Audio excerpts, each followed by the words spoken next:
ఒకసారి శ్రీ మహావిష్ణువు శివుడి దర్శనం కోసం కైలాసం వెళ్లారు.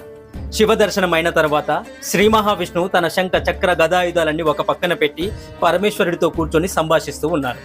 అలా శివుడు శ్రీ మహావిష్ణువు సంభాషణలో మునిగి ఉండగా అటుగా వచ్చిన బాలగణపతి స్వర్ణ కాంతులతో దగదగలా మెరిసిపోతున్నటువంటి సుదర్శన చక్రాన్ని చూసి ఎంతో ముచ్చటపడ్డాడు. ఆ సుదర్శన చక్రాన్ని చేతిలోకి తీసుకొని అమాంతం మింగేశాడు.